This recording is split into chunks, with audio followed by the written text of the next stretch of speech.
what's the best way to increase your testosterone? It's different for men and women. The pellet works pretty well for women, but women need a much lower dose of testosterone. And a lot of people will think, well, women, it's all about estrogen. Women have 4 times more testosterone than estrogen. Estrogen's very potent. So you still need your testosterone. And it doesn't vary as much as it does for guys. And my experience has been that you want to either inject or use a cream because those are going to give you the variability.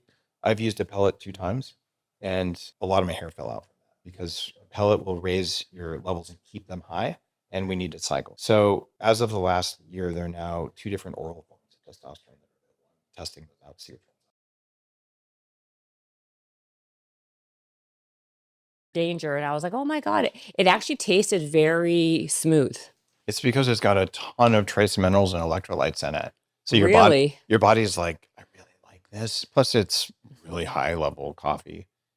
It's a higher grade of coffee than I could get at Bulletproof when I was there. And then it's lab tested, mold free, and then we put a That's really therapeutic good. dose of minerals. So you do stuff like that. You do all these amazing herbs that are in your magic mind. It's possible to have energy that no one would believe. Well, you're like, are we starting? Because I want to make sure that we get all this information. Okay, I guess I'm going to do the other intro. I was hoping we were starting. I thought I know. Well, listen, guys, we have basically like the father of biohacking. I think it feels like you created it. I did. I came literally up with the word in Tibet, walking around the holiest mountain in the world, and came back and wrote blog posts, started the first conference, got it added to the dictionary eventually. So yeah, I invented it. I really did. Yeah. So, you know what's so interesting? Because besides all the like insane information that you bring to the forefront, you know, you're like kind of like that that nutty professor or that like crazy person that people like think, oh, he's nuts, and then 20 years later it actually comes to fruition, right? Like you were talking about these things that seemed wacky, and now it's become super mainstream. It's really funny. I got my MBA at Wharton a while ago. Did you really? Oh yeah. And I did not even know that. I was a Silicon Valley tech dude. Like I knew. Yeah. So I got my MBA there, but I was kind of failing out of my classes because my brain was cooked and I had toxic mold, brain damage, and all this stuff. So for me to pass my tests, I would literally line up the smart drugs I was taking on the desk. I'm like, I'm not cheating. Like if you dope, like, you know, Lance Armstrong couldn't talk about what he was doing because they didn't let him, but it would have been great if he's like, I won the Tour de France and I did A, B, and C so we could all learn. And I'm like, I would fail out of this. So here's my cognitive enhancers. I'm not cheating because there's no rule against doping in business school, but there's the only way I graduated. And I've been on cognitive enhancers for 25 years. And oh my God, why doesn't everyone do this? Well, I want to talk to you about that. But what I find so interesting about you, I think beyond everything else, you are a master marketer, a master business person. Like the fact that like it's one thing to have the knowledge or convey to educate yourself, right? It's another thing to be able to execute it in a way that people actually it resonates with, and then develop, and you've been able to develop such a hardcore community but over and over again with all these businesses. Like Bulletproof is just one of the things you do. The Biohacking Conference, 40 Years of Zen, Danger Coffee, and the list is like, it's on and on. Yeah. So like, I think beyond just like knowing all these biohacking secrets, what I really want to get into today is your marketing secrets. Like what actually, like, how did you know what to do, how to get people like in? Is it just polarizing? Is it just being unique? Is it just being like outlandish? Like, what is your secret and what is your strategies? That's what I want to know. We can go there. Okay, good. Right. Because, you know, you look at your Instagram and yes, everything is kind of like things are super outlandish to the average Joe, but it actually tracks and works and it becomes a thing later on. Yeah. Okay, so tell me. Okay. When I was in business school, we had a whole class for a semester where the basic idea was to teach us that it was cheaper to spend $1 telling people your product was high quality than it was to make a high quality product. And this is one of the problems in the world. Like, look at what's going on Amazon and all this cheap stuff. So if I made the world's best of something and there was a knockoff next to me, it's still going to cost me $1 to market the world's best, and it's going to cost them $1 to market the world's crappiest with nice paint on it. Right. Right. So therefore, we have this race to the bottom where everything's like something you would buy at a flea market. And I just have this belief from my own experience, having all the diseases of aging before I was 30. Chronic fatigue syndrome, brain fog, arthritis since I was 14, weighed 300 pounds. The GI issues, high risk of stroke and heart attack on lab tests, prediabetes. So I have all this going on. And I realized I don't give a crap if something is supposed to work. I only care if it does. And in business, it's kind of the same thing, but it's more obvious. Mm-hmm. So if you have this religious belief that billboard ads are going to change the world for you, so you put $1 million into billboard ads and you don't sell anything, you go, well, it's maybe because I didn't do it enough. Right. So you put 10 million in and it still doesn't do anything, and then you're out of money. Well, for our health, how many times can you go to the gym without getting very good results per minute? How many times you can go on a low fat, low calorie diet that you can't sustain no matter what? I've done all of them. Yeah. Weight loss journey. So when it comes to making products, I am going to bet that people will spend a little bit more for stuff that actually works. People will pay for quality, not perceived quality, but actual quality. They just have to feel it. Okay. So that was part of it. And then I also recognized that there's a group of people who hadn't come together. So I ran a longevity nonprofit group in Palo Alto, starting in the late 90s. I was the only guy under 60 in the room because I was learning how to heal myself from people 3 times my age. Like my elders, the masters of longevity, taught me all this stuff that became biohacking. Like who? Who were you looking up to? A guy named Julian Whitaker Okay. was an example. Bruce Ames, who's still around. So I got to hang out with like the who's who from the 90s. Right. People who were writing the big books on nutrition. Barry Sears from The Zone, the Atkins family. So I'm getting mentored by all these people. So we have these longevity nuts, you could call them. Like everyone thought we were crazy. Like it's not possible to do that. And then on the other side of the road, my brain was failing, and I'm at a company that split 3 times on the NASDAQ in 1998, was worth $36 billion. And I co-founded a part of that company. And my career is going nuts. My brain is totally cooked. I can't remember things, and I'm hiding it from people, and I keep getting promotions. And it was just kind of this hellish but exciting time in my career where there's this deep fear that I have the accelerator pegged all the way to the floor and I'm slowing down every day and I don't know what to do. So I got into this cognitive enhancers I talked about before, and the guy who ran the world's only newsletter in the 80s on that became a mentor. So all of a sudden I have the elixir of brain juice that works, and I know how it works, and I've studied it intensely, and I've worked with the longevity people. And Mike on my board of directors, who's 88 years old, has more energy than I do, calls me at 11:30 at night, all excited and ready to do stuff.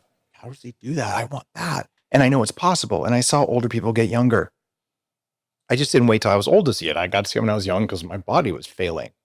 Right. So, okay, now I got old people want to become young, got cognitive enhancement, right? These guys don't talk to each other. And then I went to the gym 90 minutes a day, 6 days a week for 18 months straight. Just beat myself up. I will lose this weight no matter what. I never lost a pound. I still had a 46-inch waist. I was just stronger at the end of that.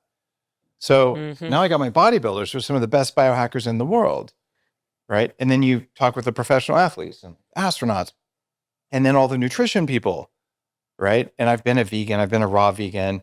I've tested all the limits of the diets and understand how all that stuff works because I had to, because no one could tell me. And I've wrote a major book, almost 1 million copies of it sold. What was the first book? What was that book called? That was called The Bulletproof Diet. The Bulletproof Diet was your first book, yeah. It sold even like 600,000 copies in Japan, of all places. That was a massive movement. It actually introduced in the first chapter, here's lectins, which became a big thing. Yep. Here's clean keto, and here's intermittent fasting. Like those are massive trends that have taken off, and it made collagen into a $1 billion industry category. Collagen. Yep. And it made MCT into a $1 billion industry category, and functional coffee into a $500 million category from one book and from one movement. And the reason for that isn't because I'm good at marketing. It's because I know how to make things that work. How? So tell me. So like, how did you figure like the butter in the coffee, right? Yeah. Like that was like such a trend. People are still, I think people still do it. People are still doing it, Mhm. but that took over the health and fitness industry. Isn't it crazy?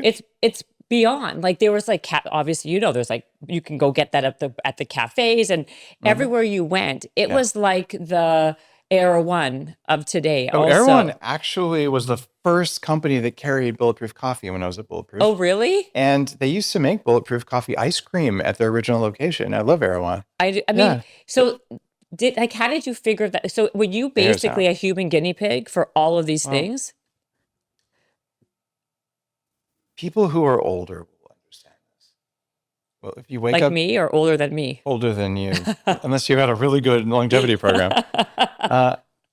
there comes a time for most people, if they're not doing the longevity stuff that I teach now, where you wake up and you're like, my body hurts. I feel like crap. My brain doesn't work. I have a wet blanket on my head, and I wake up and I don't like how I look in the mirror, and I don't have any vibe, any drive. I'm just tired, and I'm gonna slog through the day, and I'm gonna do it again and again. I experienced that at a very young age, and like I'm just gonna use willpower, but willpower is a function of how much energy your body can make. So having to go through and repair all that stuff really taught me how to talk with people about what they don't share with other people. One of the things that really touched me during the process of learning how to reverse all that is I raised my first venture capital round for Bulletproof. It was something like $8 million, and it's from Sand Hill Road, BC. And one of the guys who ended up on the board, who I'd gotten to know because I worked for that firm, he wrote a Medium article, and I was shocked. This guy came to me when I was working at the firm. Why do you put butter in your coffee? Like, you're an idiot. And it explained why he tried it.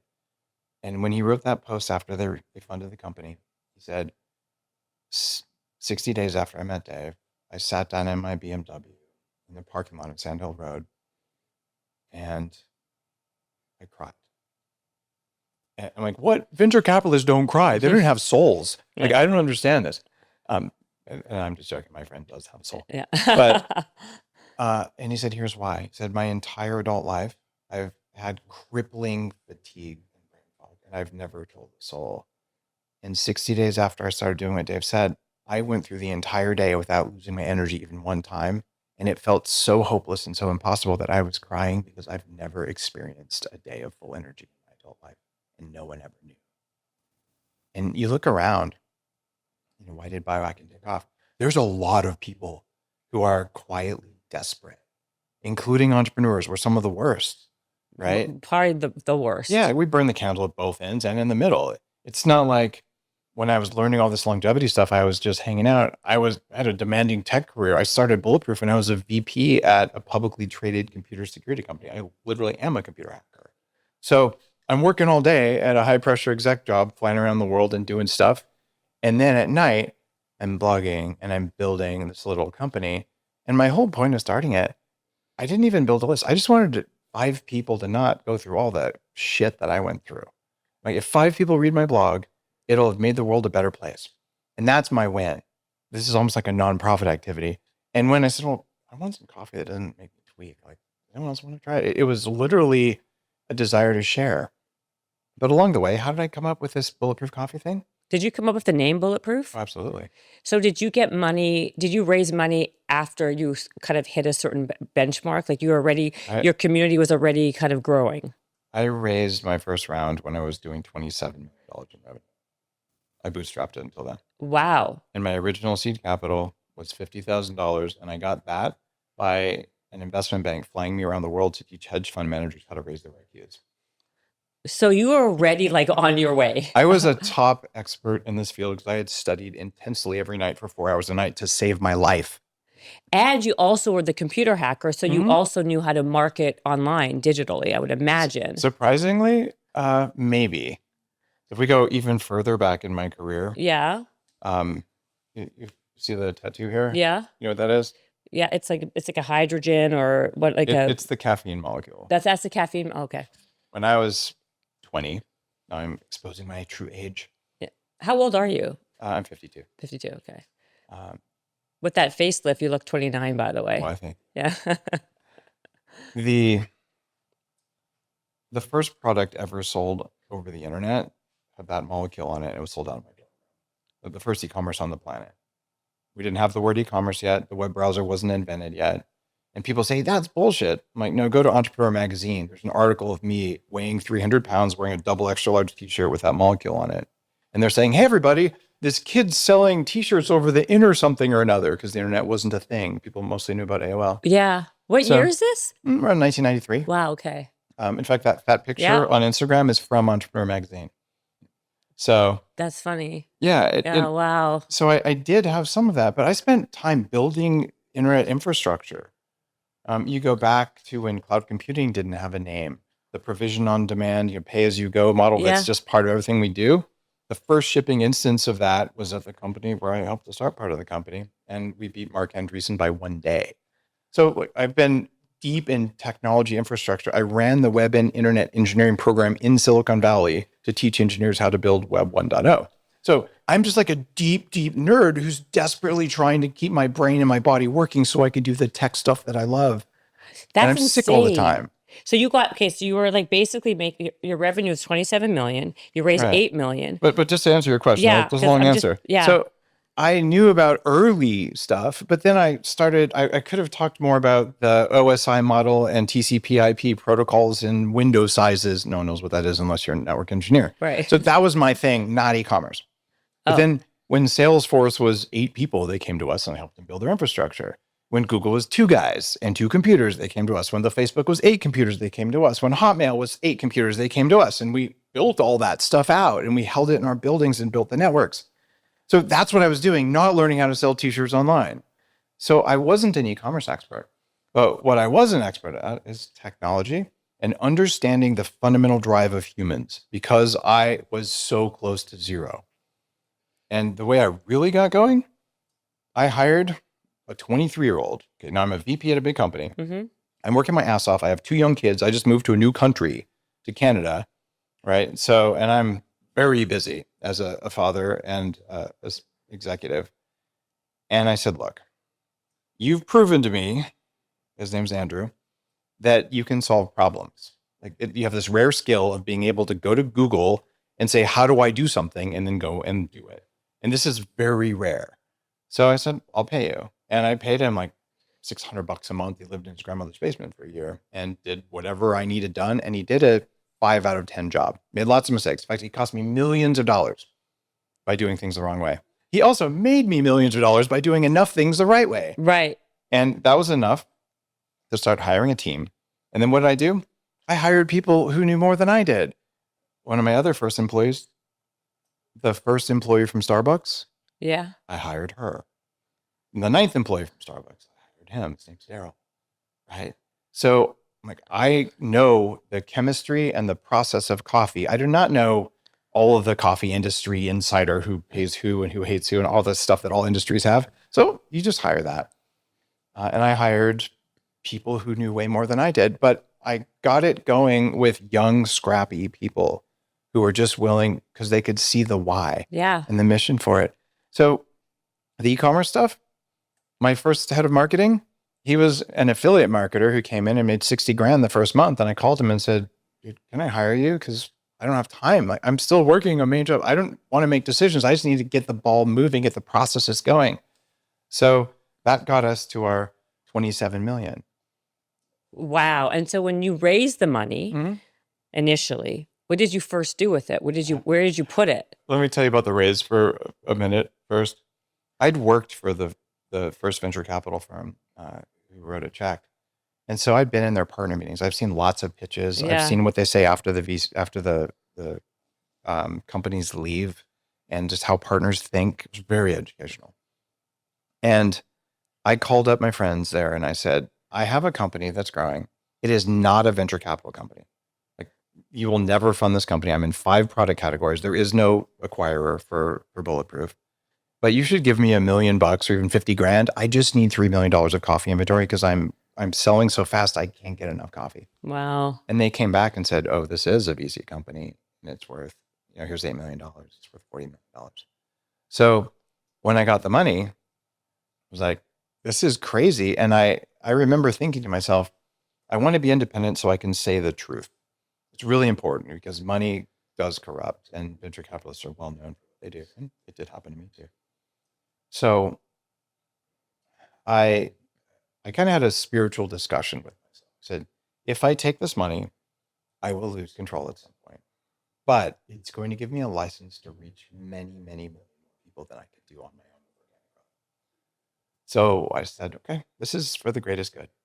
And I took the funding, and even by the time I had done my Series C, I'd set a record since 1986 for maintaining the most founders equity of any entrepreneur. And that was because I raised when I was in rapid growth and I didn't really need the money. I needed it for growth, but I wasn't desperate. And the sad part of the story, and the reason I advise a lot of entrepreneurs now, is eventually, years later, I did get removed from my own board of directors, removed from my own company. And then they sold it for a pittance compared to what it was worth when they let me go, which was traumatic. Happens all the time. It does. And now, though, I've talked to so many entrepreneurs when they're about to get screwed on their term sheet. So I'm like, let me help you. Yeah. What Yeah. happened with you though? Because it was valued at, what was the evaluation? $1 billion almost, you said? It was valued anywhere between 500 million and $1 billion, depending on which bankers you listen to, and things like that.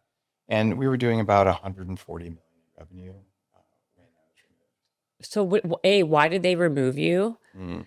And what happened? What was the There's downfall? there's some things I can share, and some I probably am not at liberty to discuss. But the bottom line is, VCs almost always want to remove founders. I like to describe them as imagine you pick up a hitchhiker, and you can use their credit card to put gas in the tank as long as you're going where they want to go. But as soon as you want to go a different direction, they try to stab you and steal your car. Like that's the model for venture capital, is it not? Yeah, that's exactly true. Yeah. And it wasn't even about change in direction. I had brought in a very senior operator. And to be clear, I hate running $100 million companies. It is the most torturous, boring, like awful job I can imagine. And there are people who love it. It's just for my makeup, I'm the 0 to 50 guy. Yeah. Right. And I can do that over and over, and it brings me great joy. And after that, it just becomes a slog. But they usually, that's what happens. Like usually the founder gets replaced with someone who knows how to grow it from 50 to 100 and keeps on going. But what I did is I actually decided to replace myself. I don't want it to work. And I'd say I made a bad choice. And once that person was in there, things just got exceptionally hostile. They did some moves that ended up in some legal situations. Let's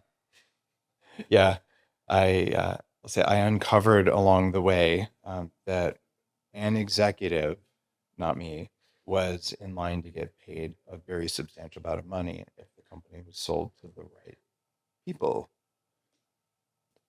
Wow. For a low price. Yeah. So what happened?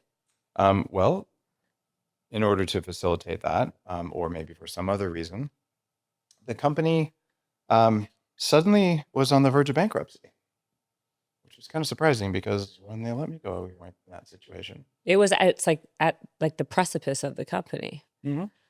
So yeah, then at that point, okay, they're like, well, we have to sell at this price. We have to sell at this price. So I'll just say from my perception, it looks like there were some shenanigans. So I did the normal legal thing that you would do there, but the vast majority of investors, including the VCs who backed me, talked about, who got his energy back, they got wiped out. So basically, the company was sold for about 10% of what it was worth. What was it? What did it end up selling for? I'm not certain if that number was ever public, and it's possible that I got that number in some kind of proceeding where it's confidential. So I would be happy to say the exact number, but I don't know if I'm allowed to.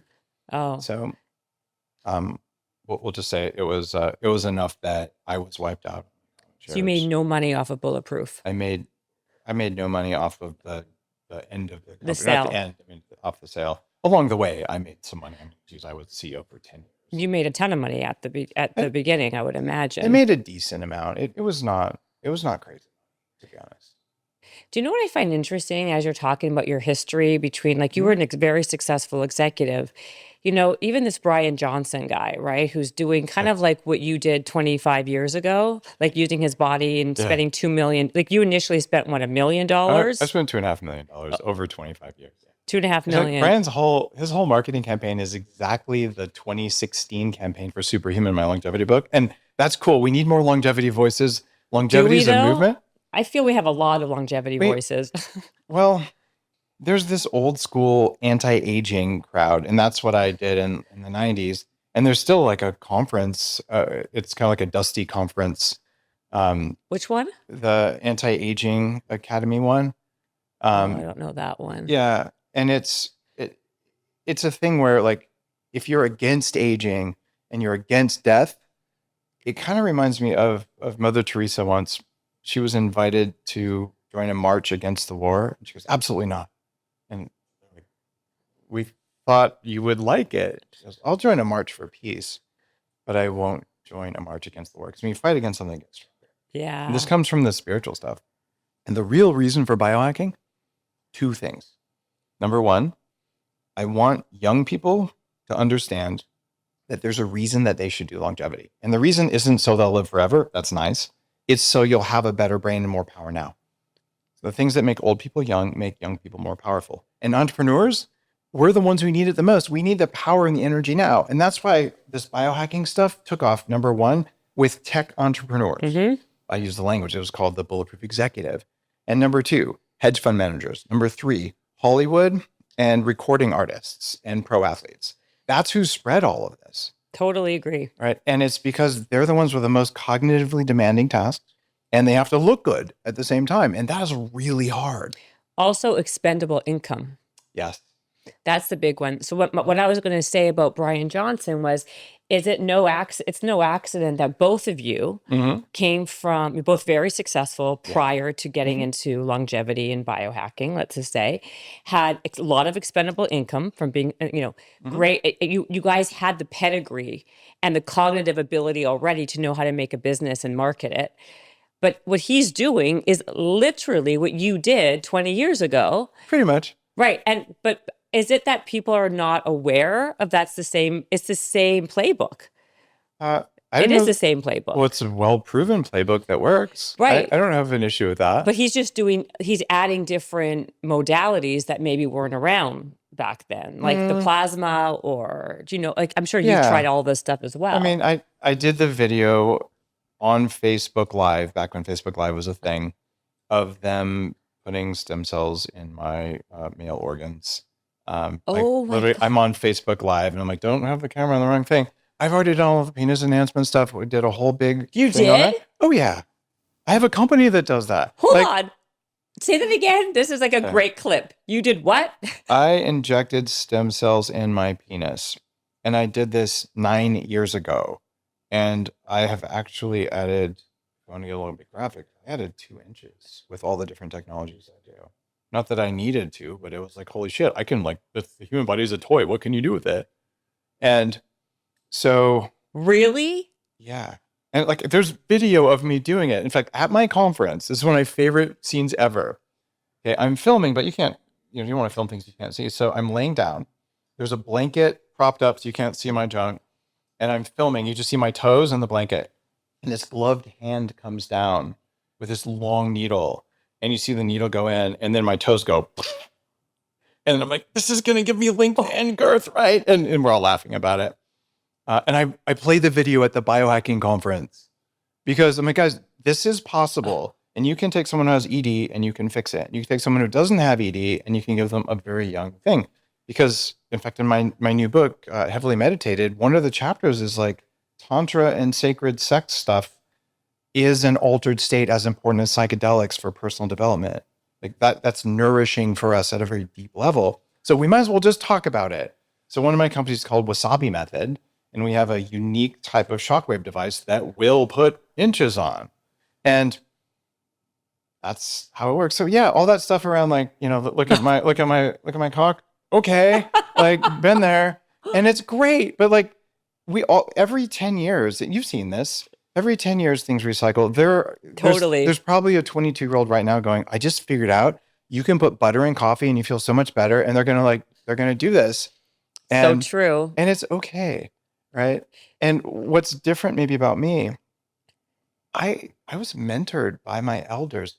John Gray taught me a whole bunch of stuff, right? Oh, I love John John Gray. is such a great human being. And I've interviewed 1,200 people on my podcast over the last 14 years. I've talked to the masters of different lineages of spiritual stuff, the top longevity doctors. And the reason people biohack, ultimately, you might come in to lose the weight or do one thing. You will always want to live way longer than you're supposed to, and you'll want to become more conscious and happy. So all of my efforts are longevity and consciousness. I'm doing an event, a very small private event with the Dalai Lama later. You are? Yeah.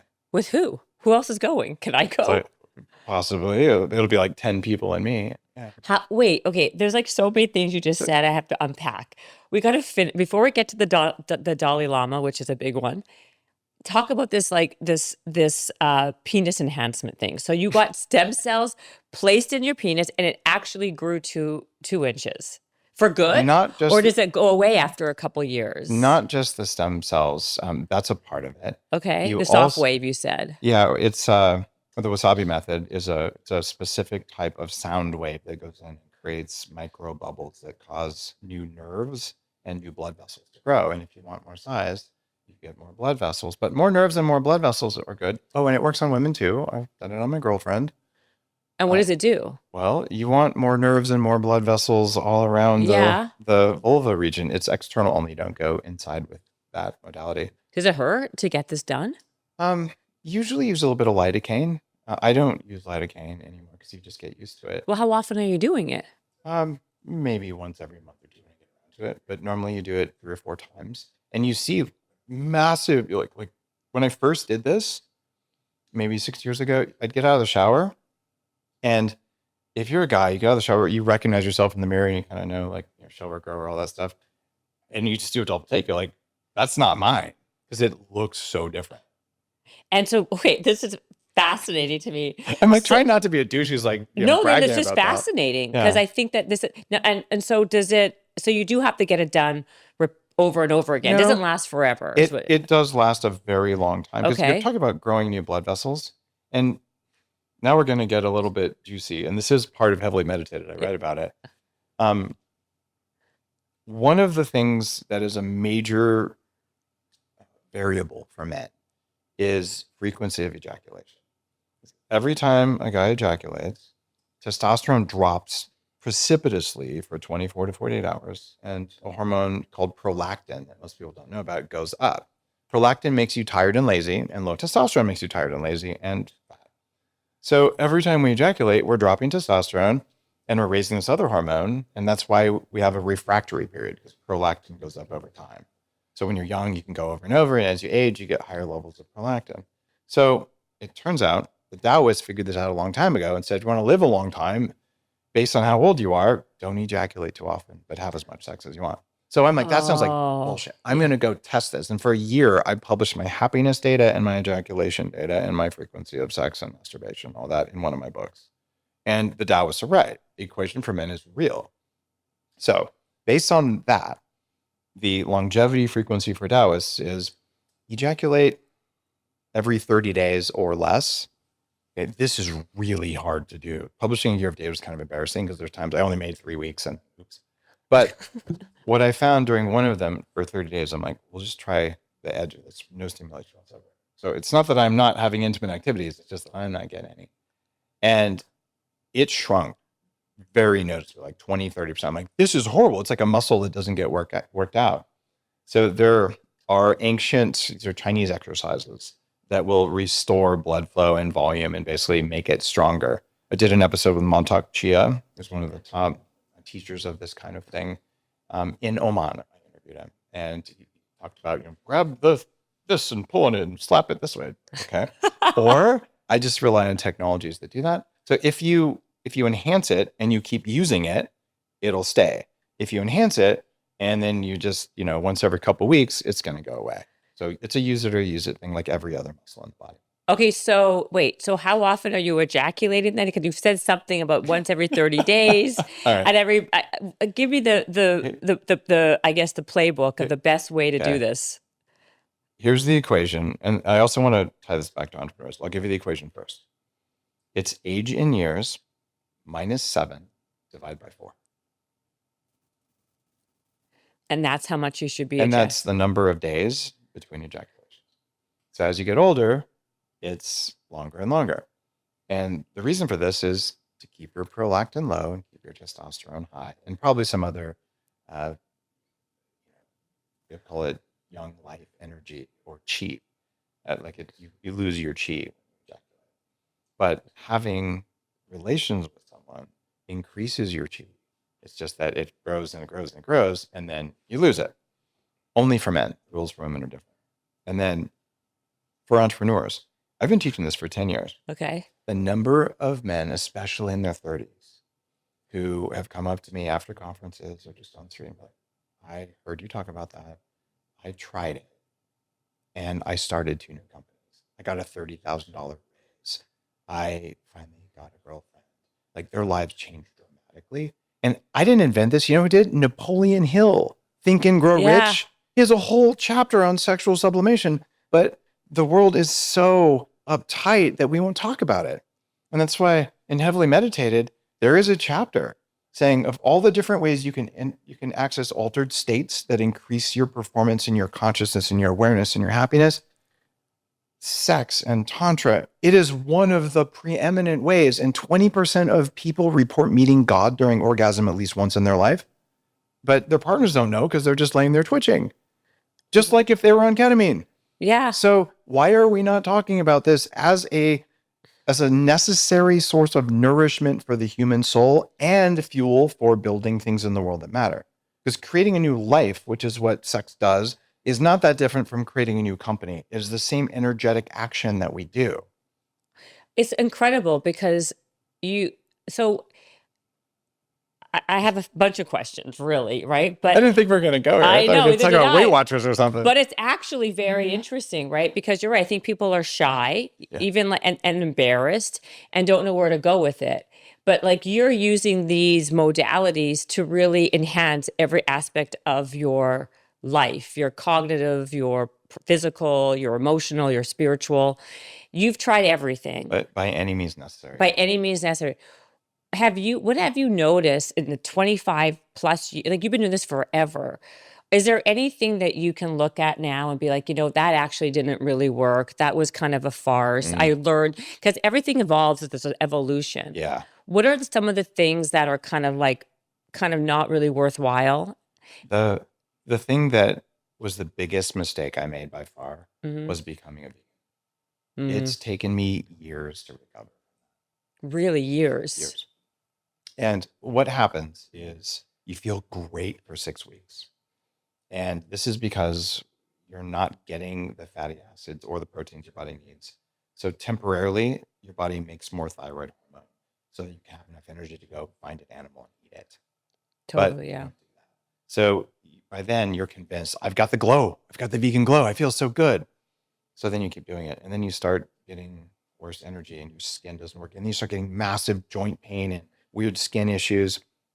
That comes from plant-based toxins, mostly called oxalate. And I wrote about this in the Bulletproof Diet, but I didn't weight it heavily enough.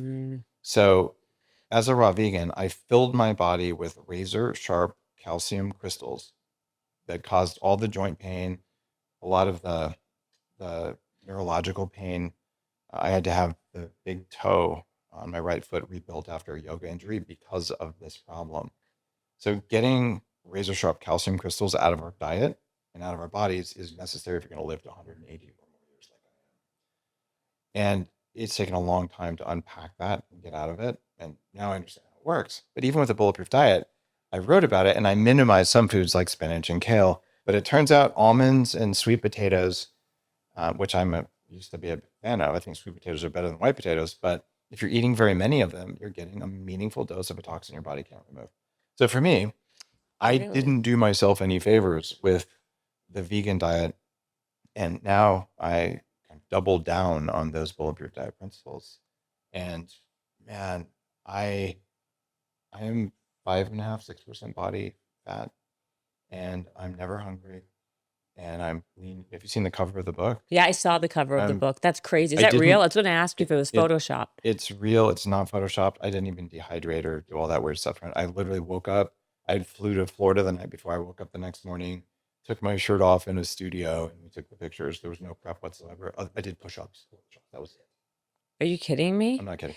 Okay, so wait, again, I got to unpack. This could be like a 12-hour, like, I don't know how we thought we're going to get done all this. So you're saying sweet potato is really bad for you. Well, if you're sensitive to nightshades, which about a third of people are, you're going to get arthritis from eating white potatoes. I'm one of those people, by the way. My daughter isn't. My son is. So White potatoes. because they're part of the nightshade family, along with tomatoes and eggplants and things like that. So this is a cause of rheumatoid arthritis, not a because our bodies can't handle that plant defense compound. So then you switch to sweet potatoes because they don't cause that problem, and you feel good on sweet potatoes, and they're delicious. I love them, and they have some nutrients. Problem is they're higher in oxalate than white potatoes. So either way, you're screwed. You eat sweet potatoes, you get oxalate. You eat white potatoes, you get less oxalate, but you still get it, and you get lactose. And I've been recommending forever the safest source of starch is white rice. Cassava, high oxalate, white rice not. So I eat white rice as my carbs, and I eat some fruit. But it turns out raspberries are as high as spinach in oxalate. You want to hear a cool story about raspberries? Yeah. When I was recovering from my vegan time, I went to the farmer's market in Mountain View, California, and I would buy 12 baskets of berries. And I would just eat a couple of baskets of raspberries a day because they're good for you. Yeah. And soon I had to pee like 25 times a day, urgently have to pee. Like I'm going to wet myself. I'm like, what is wrong? I'm like 30 something. And like I go to my longevity doc. There was only one in the Bay Area at that time. And he goes, I don't know what this is. I go to San Francisco. They stick a camera in a place where they don't go in men, in the front, not the back. Yeah. And that was traumatic. And he goes, I have no idea what it is. And I finally figured it out. The raspberries were causing it. I didn't know why, but now I know why. Why? Because when you eat foods high in these razor sharp calcium crystals, the crystals form in your urine and they cut your urethra. If you're a woman and you have UTIs all the time, right? You have even interstitial cystitis, step away from the raspberries and kale and spinach and sweet potatoes and almonds, and you might suddenly find that 3 days later you don't have it anymore. That is insane. So how about blueberries or Blueberries strawberries? are perfectly fine. So are you someone that won't eat fruit really that much No, because the sugar content as well, or that's something that, no? I am not a keto dieter. Some think I invented the keto diet. I did not. That was more Robert Atkins.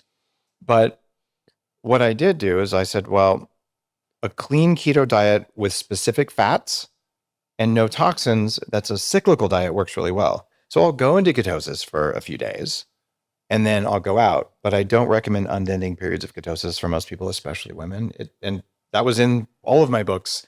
But sometimes people just want to simplify, like keto's good, carbs are bad. Right. So no, I eat a lot of blueberries, and I'll eat fruit, and I'll eat rice. White rice. White rice. Because everyone thought that brown rice was obviously better than white rice. Such a scam. In fact, I really pissed people off last week on Instagram. I said if I had a choice between eating white flour from Europe and sweet potatoes, I would pick the white flour from Europe. Now, I am not a fan of gluten, but European wheat is much gentler than American wheat. It's a different species of wheat. It's a soft wheat versus a hard wheat. And it's not sprayed with toxins like glyphosate the way it is here.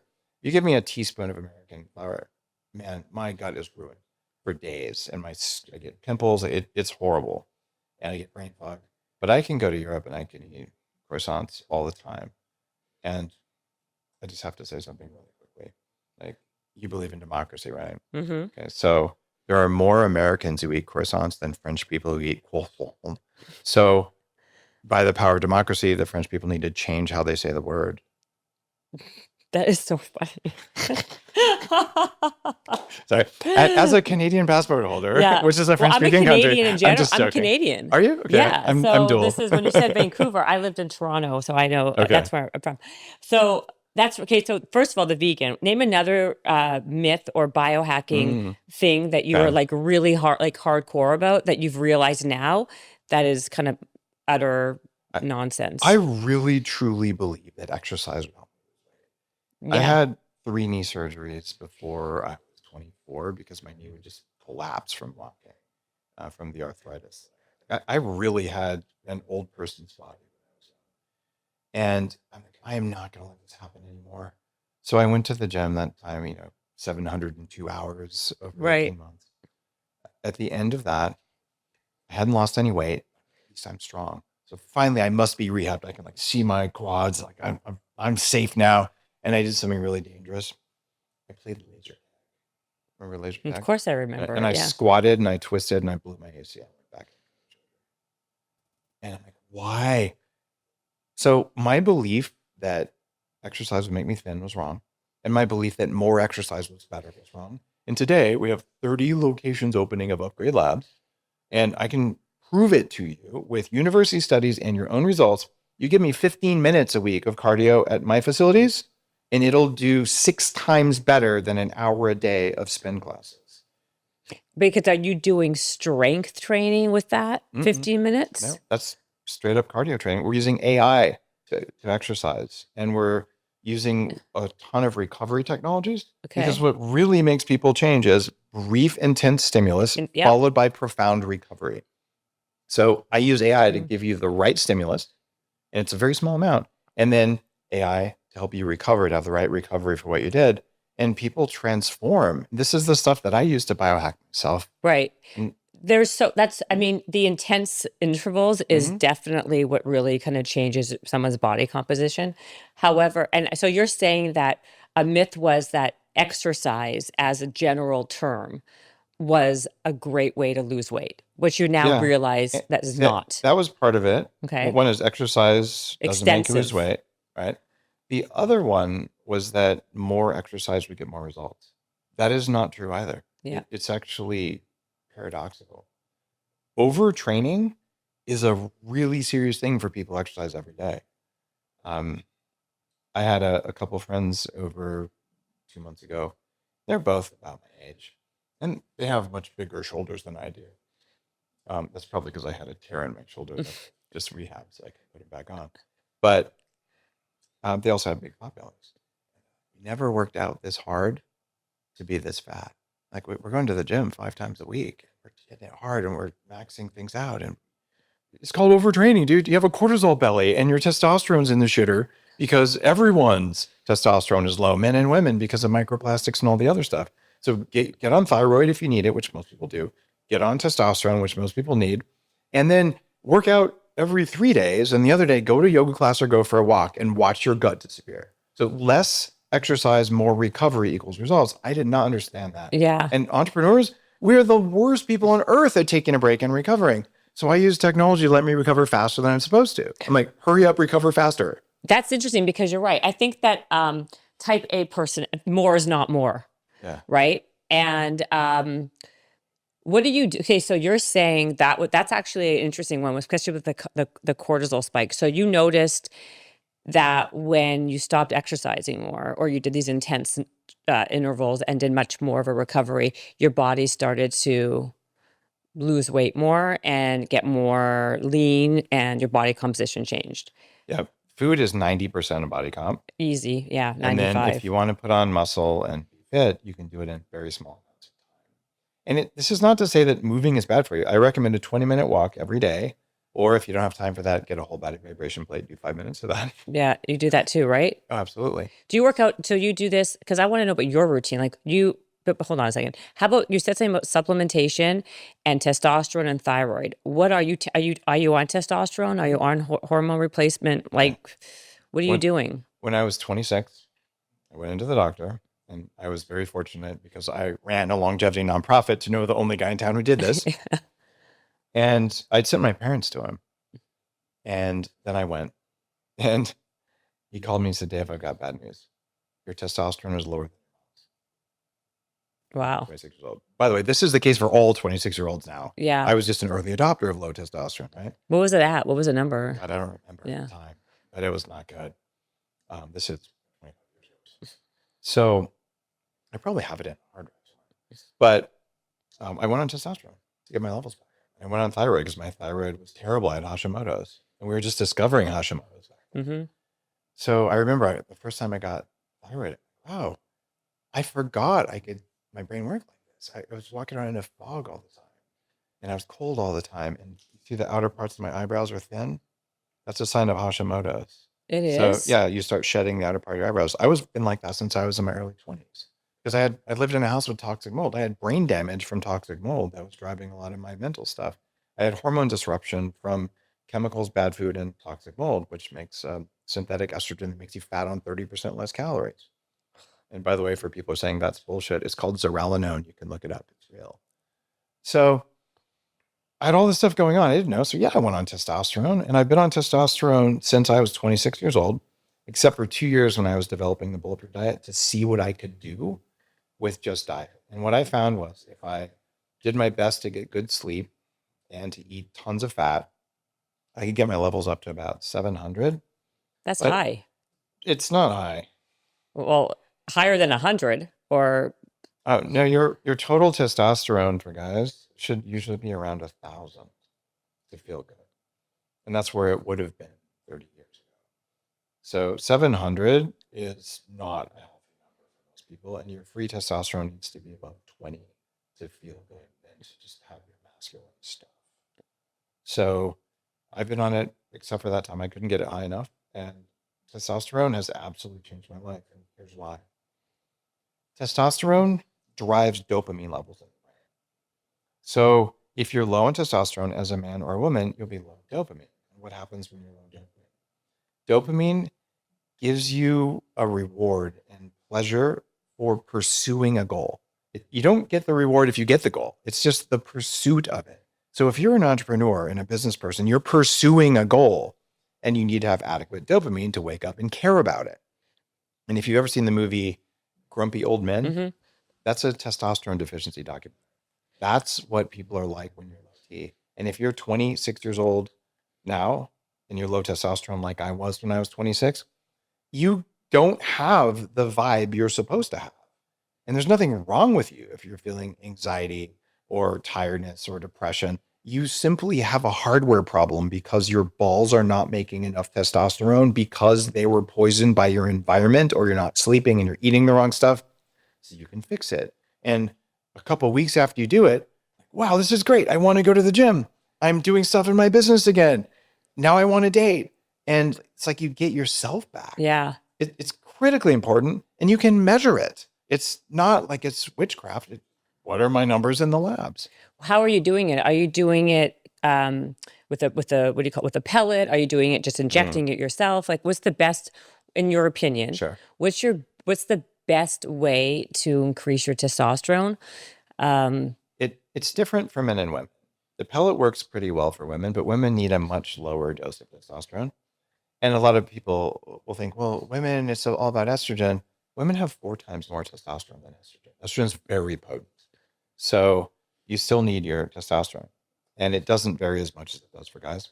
And my experience has been that you want to either inject or use a cream because those are going to give you the variability.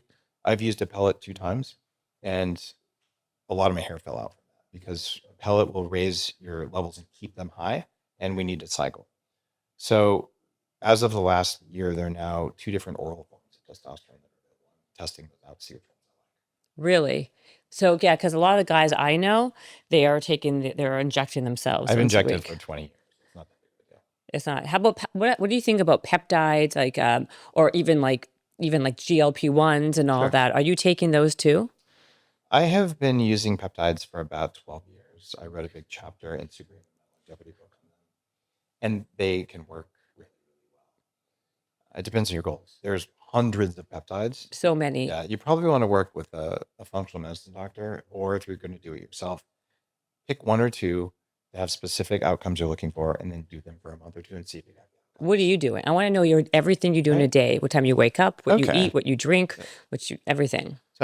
over the last 2 years, I haven't used very many peptides, but over the last 2 months, I've been playing around with some new ones like SLUPP32. I've been on that for 3 weeks or something.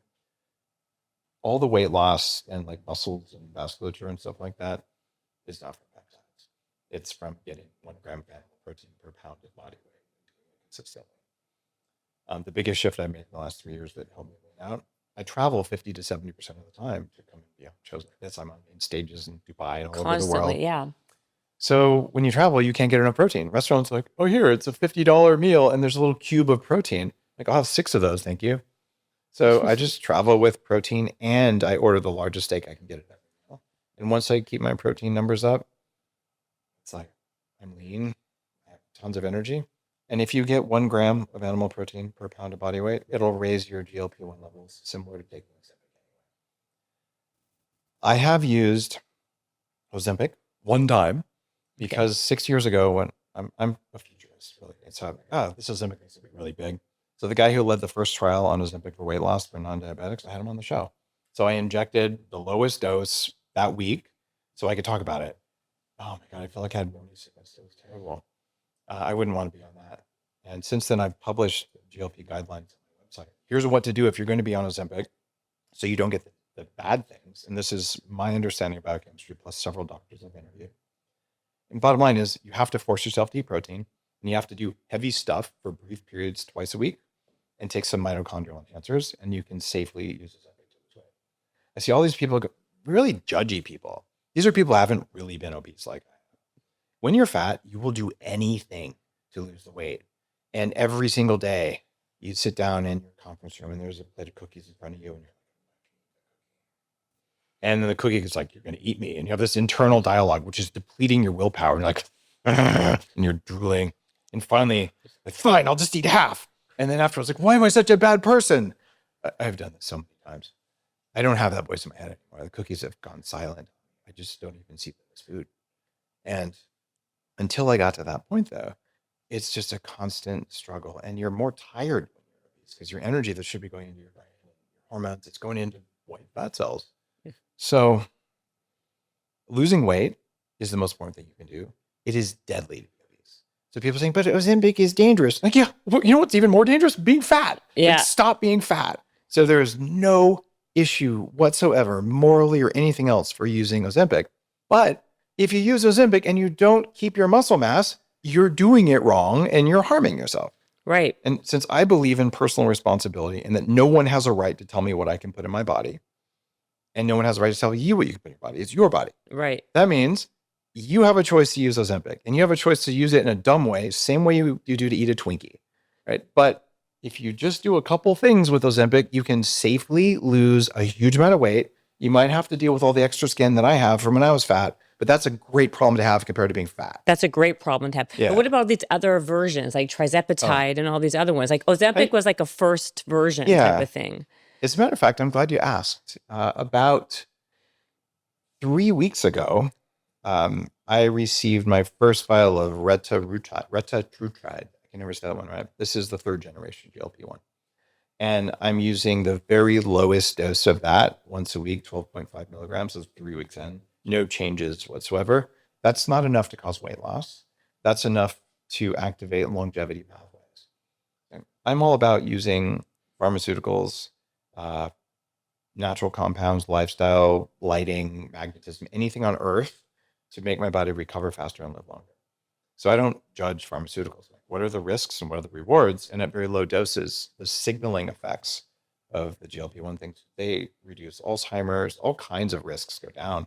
So I've been testing that, but I don't like how I feel on it. It makes me a little tired for 2 days after I take it. Yeah. It is healing.